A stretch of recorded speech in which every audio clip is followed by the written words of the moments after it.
Hello everyone, welcome back to Screen Trends. In today's brand new video, we'll be talking about the top 10 times Shark Tank didn't give their guests a chance. Let's get right into the video.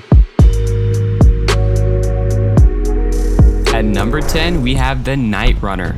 Renata and Doug Storr appeared on the show to pitch their running shoes that have rechargeable LED lights to light up a trail. They were successful at getting an offer, with Robert offering $250,000 for 15% of the company, but the deal ended up not going through after the show because the business owners had a change of heart. The risk worked out for them and the shoes are still selling. According to Forbes, they ended up selling their website in 2015 and made $1.5 million in revenue. They didn't get a chance in the Shark Tank, but they did well at the end.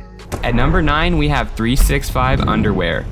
William Strange came onto the show pitching a subscription model for men's underwear. He walked away with the deal from Janine and offered him $60,000 for 25% of his company. However, once again, things changed once the cameras were off. Strange was working on not one, but two startups at the time. The Sharks warned him that he would eventually have to make a choice between the two, and so he did. The Sharks barely gave interest to the product, but at least he got to talk. At number 8, we have the Hillbilly. Mike Abatio and Sean Lees came up with the Hillbilly clothing line and trademarked the name.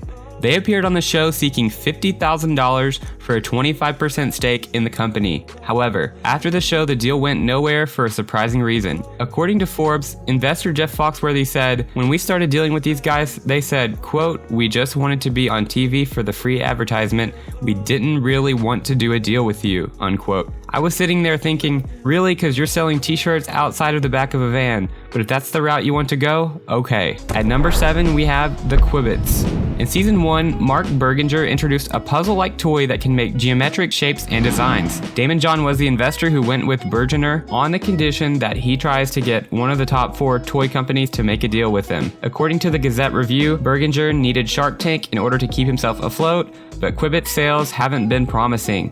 After pitching to the 4 top toy companies, Quibits was left empty-handed. This meant the Shark Tank deal also ended. According to Shark Tank's blog, the company, however, has been marching on, and you can find the toy on Amazon. At number 6, we have the Sweet Balls. James McDonald and Cole Egger got $250,000 from Mark Cuban in exchange for 25% of their cake ball company, but the business partners didn't have a good relationship and got into a lawsuit after the show. McDonald sued Egger for breach of contract. Things got even messier when sweetballs.net was redirecting to cakeballs.com, which Egger controlled. This led to McDonald asking for a restraining order. According to the Shark Tank blog, this squabbling most likely is negatively affecting the business and might be the most embarrassing outcome of the show yet. At number 5, we have the Show No Towels. Shelly Eller crossed a towel with a poncho and got a patent for her creation. She licensed it out to Legoland and Six Flags Magic Mountain. Eller went on the show and walked away with a $50,000 check and a partnership with Lori Grenier, but the partnership had a bitter end. Quote, "Shark Tank deal turned to crap," unquote. Eller wrote on her blog, quote, "I once cursed my shark partner for kicking me to the curb, but now I thank her. She taught me so much more than she thought she did, and none of it was about business," unquote. After 6 years, the business ended. At number 4, we have the You Smell Soap.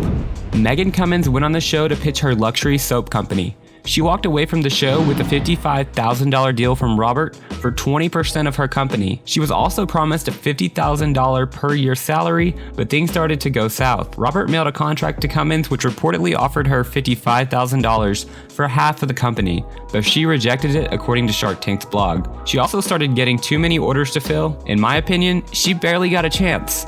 At number 3, we have the Toy Guru. The company called itself the Netflix of toys and allowed customers to rent toys each month. The business seemed like a good idea since kids get tired of their toys quickly, and so Mark Cuban and Kevin O'Leary invested $200,000 for 35%. However, the company filed for bankruptcy, and the company filed for Chapter 7 bankruptcy on April 6, 2012, only a year after receiving the investment. The company posted on their website that they won't be taking new customers due to tremendous growth before filing. The company officially closed in 2016. At number 2, we have the Haikon. The company makes a connector for fire hydrants and garden hoses that attaches very quickly. Mark Cuban was so inspired by the product that he invested $1.25 million into the company and a 3-year employment deal. The company itself is not a failure. There is the professional version of the product along with the home edition. The business is still running and Haikon has been shipping the product. According to the Huffington Post, the company was worth $5 million in 2015. Thankfully, they were at least given a chance and succeeded. At number 1, we have the Body Jack.